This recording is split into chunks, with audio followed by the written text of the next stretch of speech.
Hello friends, welcome back to my channel. My name is Yuvraj Shukla and आज हम लोग complete करेंगे form and movements in animals का chapter. Okay, तो first part आप लोग को डिस्क्रिप्शन बॉक्स में उसका वीडियो का लिंक दिया है। अगर आप लोग को कुछ रिवाइज करना हो उससे तो वो आप देख सकते हैं।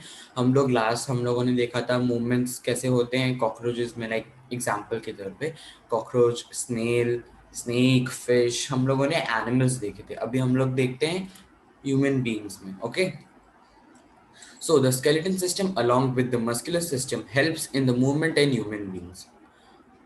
The human skeleton is made up of 206 bones. It performs the following functions. It helps in movement of various body parts. It provides shape and support to the body. It protects the internal organs. Bones are filled up of a substance called marrow, which produces blood cells. Okay, तो basically कैसे होता है movement. पहले सबसे important part क्या है कि skeleton system जो है वो और मस्कुलर सिस्टम दोनों साथ में, both along with each other, help in the movement of human beings. तो पहले वो मूवमेंट कैसे होता है, दोनों साथ में रहते हैं तब दोनों के कॉम्बिनेशन से होता है। ओके, ये फर्स्ट पॉइंट हम लोग को याद रखना है। अभी सेकेंड पॉइंट क्या कि the human skeleton is made up of 206 bones. तो ये एक याद रखना है हम लोग को पॉइंट। और फिर थर्ड पॉइंट कि उसके फंक्शंस क्या हैं। ओके, सो स्केलेटन सिस्टम के फंक्शंस क्या है, ह्यूमन स्केलेटन के फंक्शन क्या है। तो it provides the helps in the movement of various body parts, provide shape and support to the body, protects the internal organs. Okay, पहले तो ये तीन जो बेसिक हैं, जो सबको पता रहना चाहिए कि पहले तो वो मूवमेंट प्रोवाइड करता है बॉडी पार्ट्स में। सेकेंड की वो शेप एंड सपोर्ट प्रोवाइड करते हैं, bones. Okay, shape and support they provide. And third, they protect the internal organs. अभी फोर्थ पॉइंट क्या है कि बोन्स के अंदर एक सब्सटेंस रहता है जिसको मैरो बोलते हैं, मैरो। ओके, जो प्रोड्यूस करता है ब्लड सेल्स को। ओके, सो ये 3 पॉइंट्स हम लोग को याद रखना है। Now parts of the human skeleton. तो अभी पहले हम लोगों ने देखा how like movement is produced in the human beings, जो होता है ह्यूमन स्केलेटन के थ्रू। ओके, अभी parts of the human skeleton हम लोग देखते हैं। स्कल, स्कल सबसे पहले। ओके, तो स्कल में यहाँ जैसे आप पिक्चर देख सकते हैं, मैं पिक्चर के साथ आपको एक्सप्लेन करता हूँ। So the skull protects the brain from any injury. All bones of the skull are fixed except the lower jaw. The lower jaw can move, its movements allowed to talk and to chew.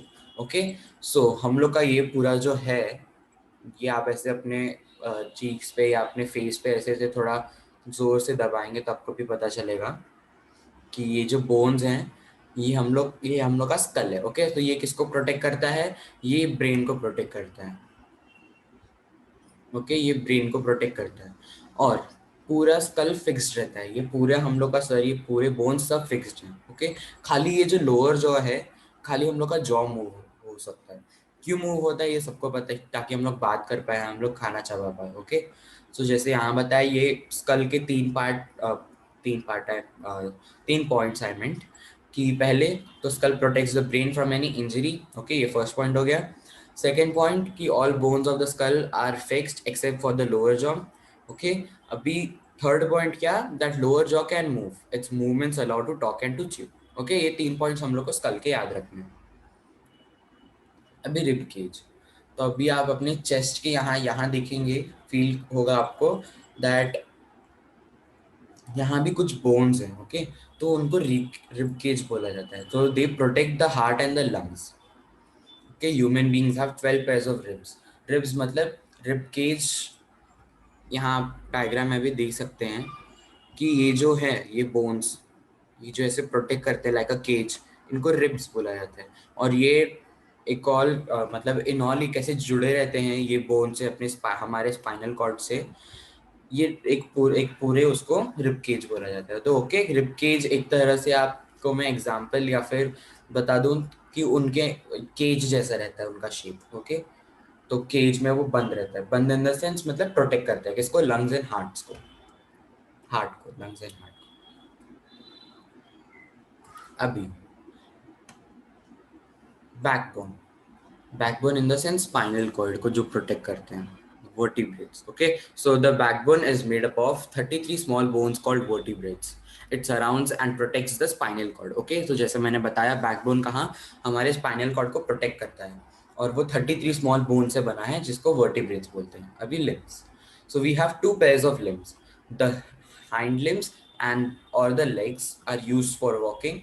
The forelimbs or the arms allow us to do a variety of tasks like lifting and using objects. Okay, so दो तरह के limbs होते हैं. पहले तो हमारे पैर और दूसरे हमारे arms. Okay, तो हम लोग को सबको पता है हम लोग के पैर से क्या टाइप की एक्टिविटीज होती है, हम लोग आर्म से क्या क्या एक्टिविटीज कर सकते हैं, क्या क्या टास्क कर सकते हैं. ओके, अभी हम लोग करेंगे जॉइंट्स. तो हम लोग को जॉइंट्स में टाइप्स ऑफ जॉइंट्स भी देखना है. Okay, so joints are the places where two और more bones joint. The bones are held together at the joint by the ligaments. Okay, तो सपोज ये दो उंगलियां ये जॉइंट्स हैं, मतलब ये पार्ट ये उंगलियों का जो यहाँ जो हिल रहा है यहाँ बीच में वो जॉइंट है. ओके, और वो जॉइंट टुगेदर वो कैसे एक साथ जुड़े रहते हैं लिगामेंट्स के थ्रू. तो इनके ऊपर एक लिगामेंट का कोट रहता है जिससे वो जॉइंट को मूवमेंट में या फिर उनको जकड़ के रखने में हेल्प होती है. तो अभी टाइप्स ऑफ जॉइंट्स में हम लोग को क्या देखने हैं, सिर्फ चार जॉइंट्स देखने हैं. Gliding, pivot, hinge and ball and socket. Ball and socket. In this type of joint, the ball-like surface of on the bone fixed into a cup-like hollow in the other. A ball and socket joint allows maximum movement in all directions. Example joints at the hip and the shoulder. Okay, तो ये यहाँ आप देख सकते हो ball and socket joint का जो example है, ये डायग्राम से क्लियर हो जाएगा कि ये हॉलो लाइक स्ट्रक्चर जो बोन है, ये हॉलो लाइक स्ट्रक्चर बोन में इसमें वो बॉल दूसरा बोन फिक्स होता है. ओके, ये जो दूसरा बोन है वो इसमें फिक्स होता है हॉलो लाइक स्ट्रक्चर बोन में. और ये टाइप के जॉइंट्स हम लोग को कहाँ लाइक हम लोग के बॉडी में कहाँ रहते हैं, हिप्स पे रहते हैं और यहाँ शोल्डर्स पे रहते हैं. ओके, यहाँ अभी hinge joint. This kind of joint provides back and forth movement similar to the hinge of a door. Example joints at the knee and the elbow. Okay, so हम लोगों ने डोर देखा है, ये ऐसा एक रेक्टेंगुलर रहेगा. ओके, सो यहाँ से ऐसे डोर खुलेगा फिर बंद होगा. तो ये यहाँ जो पार्ट होता है जो हिंजेस रहते हैं वो उसी टाइप का एक तरह से जॉइंट है. ओके, तो ये हम लोग को कहाँ देखने को मिलता है, नी पे और एल्बो. तो ताकि हम लोग मतलब कि हम लोग उसको ऐसे कर सकते हैं, हम लोग उसको फोल्ड कर सकते हैं. ओके, तो बैक एंड फोर्थ मूवमेंट होता है ये जो ये हिंज जॉइंट पे होता है. और ये यहाँ आपको डायग्राम में भी दिख रहा होगा, एल्बो का डायग्राम है ये देखिए यहाँ ये लिगामेंट्स हैं. ओके, एंड ये जॉइंट है. Okay, the next pivot joint. So in this joint the rounded surface of one bone fits into a ring formed by the other such that one bone is able to rotate over the other. Example joint where the neck joins the head. Okay, so ये part हम लोग का neck का जो है joint head से relate वो वो एक तरह का पाइवेट जॉइंट है. पाइवेट जॉइंट ये एक्सप्लेनेशन डायरेक्टली पॉइंट पे है, तो ये हम लोग को याद रखना पड़ेगा. याद इन द सेंस हम लोग को ये समझना पड़ेगा, ताकि अगर ये आप लोग समझ जाओ तो ये आप लोग अपने ओन वर्ड्स में भी लिख सकते हो. Okay, so in this joint the rounded surface of one bone fits into the a ring formed by the other bone. Okay, so ऐसे रिंग फॉर्म रहेगा, ये उसमें फिक्स होता है ऐसे. Okay, gliding joint. This kind of joint allows bones to glide over each other, providing little movement in all directions. Example joints at the ankle and the wrist. Okay, ये wrist, ये जो हम लोग ऐसे rotate कर पा रहे हैं ये कैसे हो पा रहा है, क्योंकि यहाँ के जो जॉइंट्स है और यहाँ ये जो जॉइंट है यहाँ ये एक दूसरे के ऊपर ग्लाइड करते हैं, तब ये ऐसे से मूव हो पा रहा है, पूरा रोटेट हो पाता है. ओके, तो हम लोगों ने टाइप्स ऑफ जॉइंट्स भी देख लिए. अभी देखते हैं हाउ बोन्स मूव. तो हम लोग को ये तो पता चल गया कि बोन्स के वजह से ह्यूमन स्केलेटन के वजह से ह्यूमन बींग्स में मूवमेंट होता है, पर वो काम कैसे करते हैं, वो मूव कैसे करते हैं वो देखते हैं. So the muscle work in pairs. We when one of them contracts, the bone is pulled in that direction, the other muscle of the pair relaxes. To move the bone in the opposite direction, the relaxed muscle contracts to pull the bone towards the original position, while the first relaxes. A muscle can only pull. Okay, so ये muscle and bone का combination के through मतलब they go hand एक तरह से मतलब साथ में दोनों काम करते हैं. So when the muscle contracts, okay, when one of them contract, the bone is pulled in the direction. So muscles वो पैर्स में वर्क करते हैं. तो यहाँ का जो मसल है आपका आर्म्स, ओके, सो ये जब कॉन्ट्रैक्ट होएगा, जब ये कॉन्ट्रैक्ट होएगा तो वो बोन को उसी डायरेक्शन में लेगा, एक डायरेक्शन में पुल करेगा. तो जैसे लास्ट पॉइंट है, अ मसल कैन ओनली पुल. तो मसल कॉन्ट्रैक्ट होके वो बोन को पुल करता है, जिससे वो बोन में मूवमेंट आता है.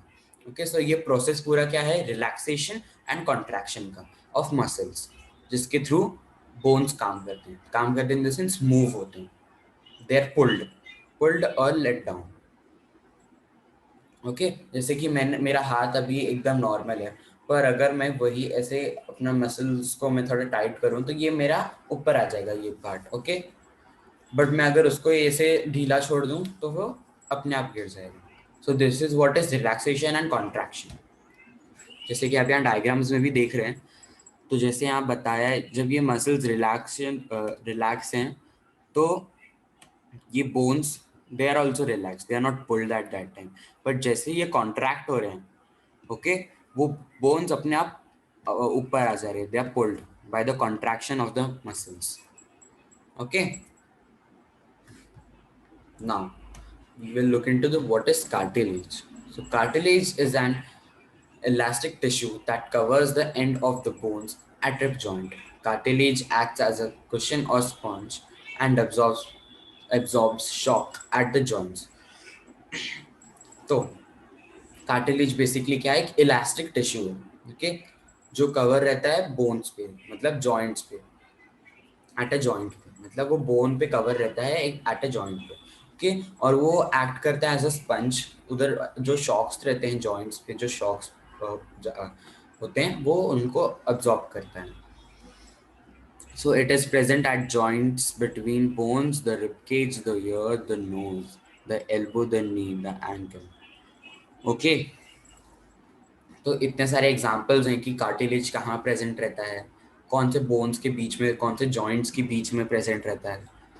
कि सो ये एग्जाम्पल्स में से हम लोग को कोई भी 3 से 4 याद रखने पड़ेंगे, ताकि अगर एग्जाम में कोई भी 2 या 3 मार्क का क्वेश्चन आए, एग्जाम्पल्स भी उसमें आप देंगे तो वो क्वेश्चन और ज़्यादा इलेबोरेट हो जाता है. ओके, एक्सरेज हम लोग को भी पता होगा कि अगर किसी को भी चोट लग जाए और वहाँ थोड़ी स्वेलिंग हो जाए, या वो उसके मूवमेंट में उस इंसान को उस पैर उसके पैर में या फिर उसके हाथ में जहाँ भी चोट लगे, उसके मूवमेंट में अगर उसको प्रॉब्लम हो, बहुत दर्द हो रहा हो, तो बहुत लोग बोलते हैं एक्सरेज निकालने को. एक्सरेज क्या रहते हैं, रेडिएशंस रहते हैं एक तरह से, जो डॉक्टर्स एक मशीन के थ्रू चेक करते हैं कि हमारे पैर में या मतलब जहाँ भी लगा हो वहाँ इंटरनली बोन तो डैमेज नहीं हुआ है, जिसके वजह से हम लोग को प्रॉब्लम हो रही है. ओके, तो ये एक्सरेज का काम रहता है. तो इसी के साथ we are done with the form and movements in animals. Okay, so part 1 का डिस्क्रिप्शन मैंने नीचे डिस्क्रिप्शन बॉक्स में मैंने उसका लिंक दिया है, and part 2 is here with you. तो कोई भी डाउट्स हो तो मुझे कमेंट्स में ज़रूर बताइए. Do like this video, subscribe my channel. Okay, bye bye, thank you.